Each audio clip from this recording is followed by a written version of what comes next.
A man lost 25 years of his life for a crime he did not commit. When he finally walked free, the state cut him a check for $1.25 million. Years later, a jury said the city of Detroit owed him $7 million more. Now the court says he has to give the first money back. This is where justice, money, and risk collide, and it is not ending the way most people expect. At first glance, the story sounds simple. An innocent man is released after decades behind bars. The state has a law meant to make things right, paying about $50,000 for every year stolen from his life. That money is supposed to help him restart, rebuild, and survive in a world that moved on without him. Later, he sues the city that helped put him there, and he wins a much larger settlement. Many people assume that is justice finally working, but the system sees it differently. Michigan's Court of Appeals ruled that the law allowing the state payment also requires repayment if the wrongfully convicted person later receives money from another source for the same harm.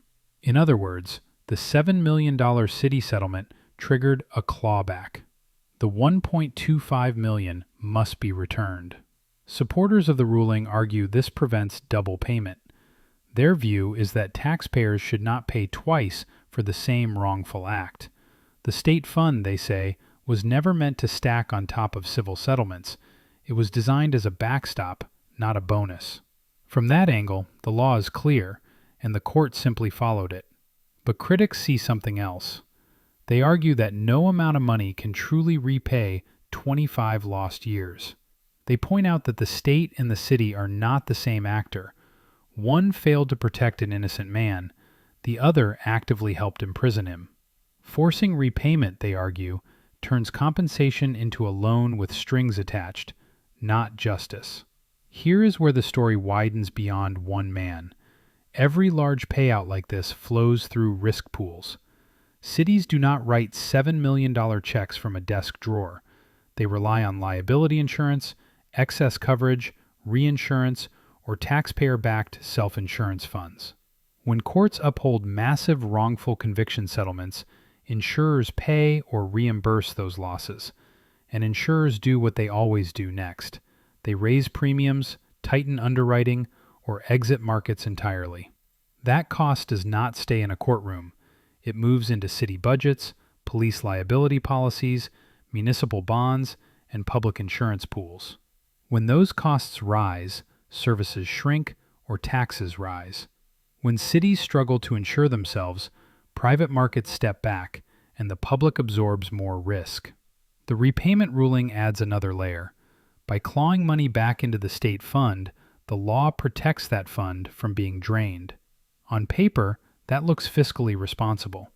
In practice, it signals that compensation has limits, even when fault is proven. That changes how future claims are valued, insured, and settled. There is also a quieter insurance angle. Wrongful conviction cases are among the most expensive claims cities face. Each ruling shapes how insurers price police liability, civil rights coverage, and umbrella policies. More verdicts, more clarity, and more clawbacks all feed into actuarial models. Those models do not care about emotion. They care about frequency, severity, and precedent. For the man at the center of this story, the fight is personal. He spent a lifetime locked away. For the state, it is about preserving a statute and a fund. For the city, it was about closing a massive liability. For insurers, it is about loss control. And for everyone else, it is about who ultimately pays when the system fails. This case leaves a hard question hanging. If justice is measured in dollars, who decides when enough is enough? And if the cost of correcting injustice keeps rising, how long before the public decides it is too expensive to fully admit fault? The man walked free. The money moved. The law spoke. But the bill did not disappear. It just shifted, quietly, into the system we all pay into, whether we realize it or not.